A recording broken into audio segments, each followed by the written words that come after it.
Hello students, today I am doing some questions of exercise 11.4 which is related to hyperbola.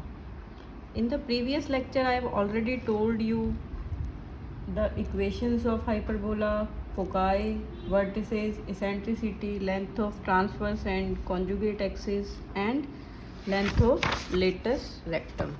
ये सब हमने last lecture में discuss कर लिया था और हमने स्टार्टिंग के 3 क्वेश्चंस भी डिस्कस कर लिए थे. Now I am doing question number 4 which is 16x square minus 9y square is equal to 576. तो देखो इस क्वेश्चन में हम क्या करेंगे, जो जनरल इक्वेशन ऑफ हाइपरबोला होती है उसमें यहाँ पर 1 होता है. ठीक है, तो मैं क्या करूँगी, डिवाइडिंग बोथ साइड्स बाय 576. तो यहाँ से क्या आ जाएगा, कितना आ रहा है 36. ठीक है, माइनस वाई स्क्वायर अपॉन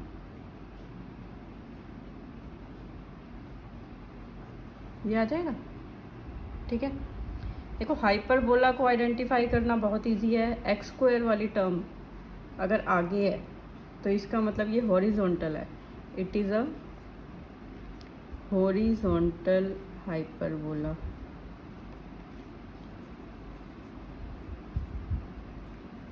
ठीक है, तो इक्वेशन जनरल लिख लो फिर कंपेयर कर लेंगे. तो यहाँ से कंपेयर करने के बाद ए स्क्वायर हमारा क्या आ रहा है 36, बी स्क्वायर हमारा क्या आ रहा है 64. ठीक है, ए की वैल्यू क्या आ जाएगी प्लस माइनस 6 और बी की वैल्यू प्लस माइनस 8. ठीक है, यहाँ से अब सबसे पहले हम क्या करते थे, सी फाइंड कर लेते हैं. C square is equal to A square plus B square in hyperbola. Values put कर दो, 36 प्लस 64 100. तो सी इज प्लस माइनस 10. ठीक है, now we have got A B and C all 3 values और इन्हीं के बेसिस पे आपको पता है कि हमारी सारी वैल्यूज़ आती जाती हैं. Foci plus minus C 0 plus minus 10 0. Vertices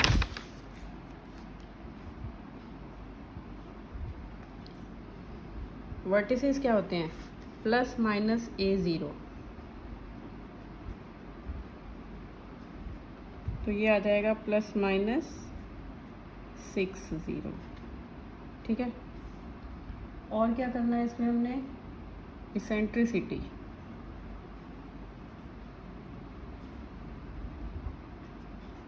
C by तो 10/6 ये आ जाएगी 5/3. ठीक है, और एक और चीज़ रह गई, लेंथ ऑफ लेटस रेक्टम.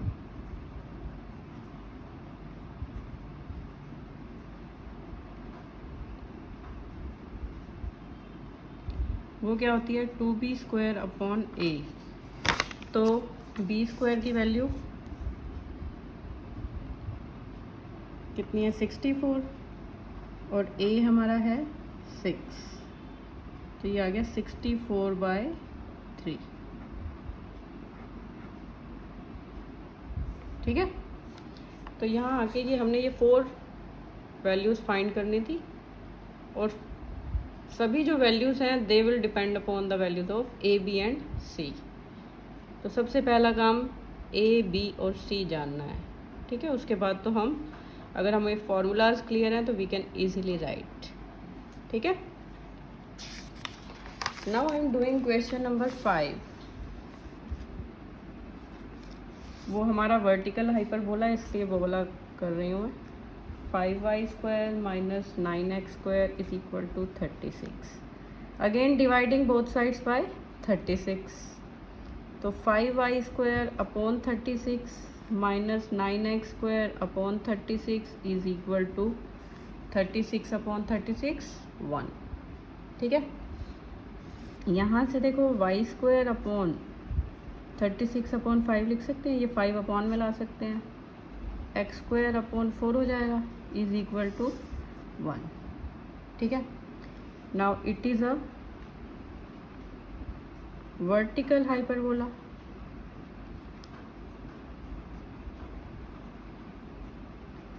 ठीक है।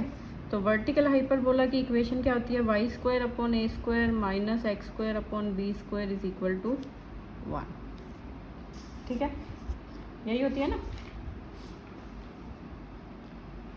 तो यहाँ से जब मैं कंपेयर करूँगी तो ए स्क्वायर मेरा क्या आया 36/5 और बी स्क्वायर मेरा क्या आया 4, ठीक है।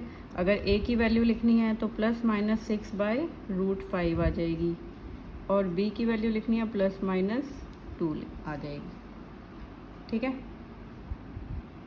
ठीक है ना। अब C square is equal to A square plus B square 36/5 plus 4 36 plus 20/5 56/5, ठीक है, ये आएगा। और यहाँ से इसे हम क्या लिख सकते हैं, सी को प्लस माइनस कितना आ जाएगा, देखो ये क्या होता है 14 4 होता है, 14 4 56, तो इसे हम लिख सकते हैं 2√14 अपॉन √5, ठीक है, ये आ जाएगी वैल्यू, ठीक है। अब फोकाई वाई एक्सिस पे लाई करेंगे, 0 प्लस माइनस 2√14 अपॉन √5, ठीक है, ये आ गया। वर्टिसेस 0 प्लस माइनस ए, तो 0 प्लस माइनस 6/√5, उसके बाद इसेंट्रिसिटी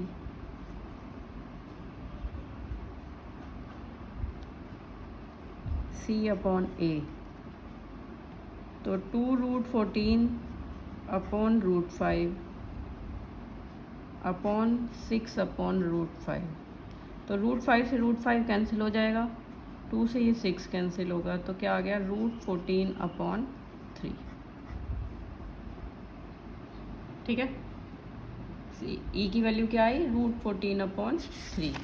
उसके बाद हमने क्या करना है, we have to find the length of latus rectum. तो लेंथ ऑफ लेटस रेक्टम क्या आएगी,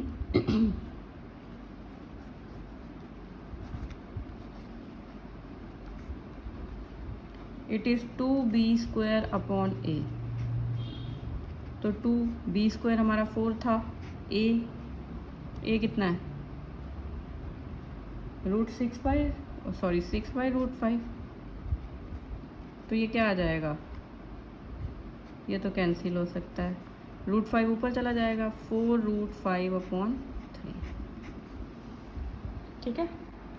तो यहाँ से ये हमारी वैल्यूज आ जाएंगी, length of latus rectum, eccentricity और फोकाई एंड वर्टिसेस, ठीक है। आंसर चेक कर लेते हैं, 11.4,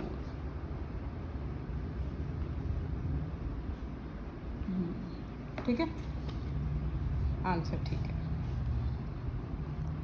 अब देखो जो 7th ऑनवर्ड्स क्वेश्चन है उनमें हमने इक्वेशंस फ्रेम करनी है, we are given some conditions and we have to form equations of hyperbola. तो क्वेश्चन नंबर 7 देखो क्या है, vertices are given and foci are given, vertices ±20, foci ±30, ठीक है। अब वर्टिसेस एक्स एक्सिस पे लाई कर रहे हैं, तो नेचुरल सी बात है ये हमारा हॉरिजॉन्टल है हाइपरबोला, ±C0, ठीक है, it is a horizontal hyperbola. ठीक है, तो यहाँ से पहले तो c square is equal to a square plus b square. We are given the values of c। यहाँ से देखो a तो हमारा 2 आ रहा है और c हमारा 3 आ रहा है। ठीक है, c और a की वैल्यूज़ पता है, हमें b फाइंड करना है।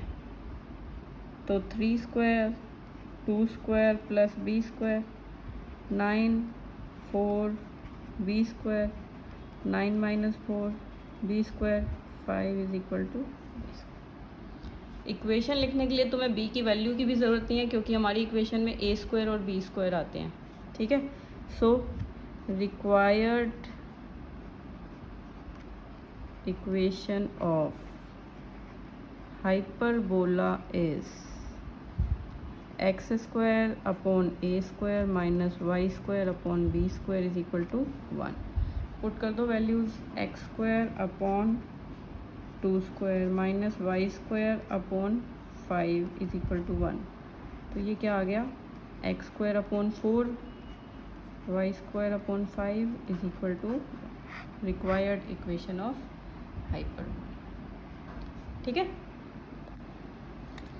सभी क्वेश्चन में देखो नेक्स्ट में भी ऐसे ही है, वर्टिसेस दिए हुए हैं, फोकाई दिया हुआ है, लेकिन है वो वाई एक्सिस पे।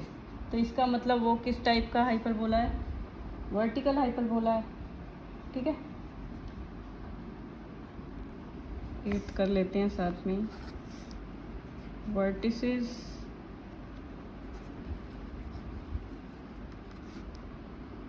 Zero plus minus 5, foci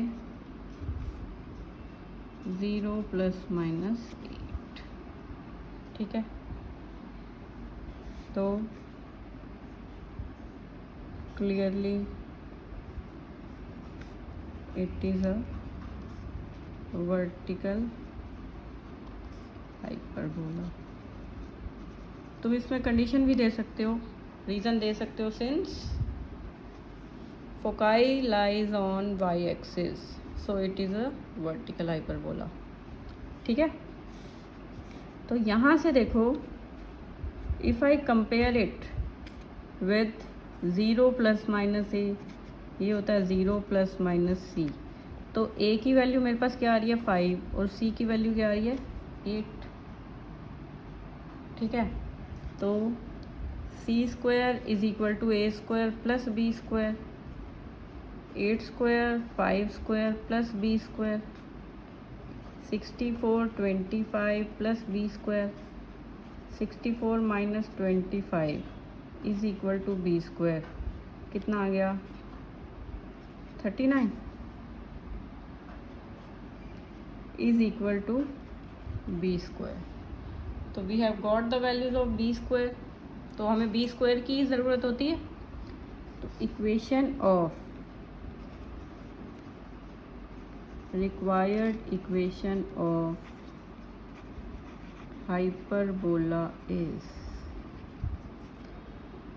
y square upon a square minus x square upon b square is equal to 1। तो क्या आ जाएगा y square upon a square 25, x square upon 39 is equal to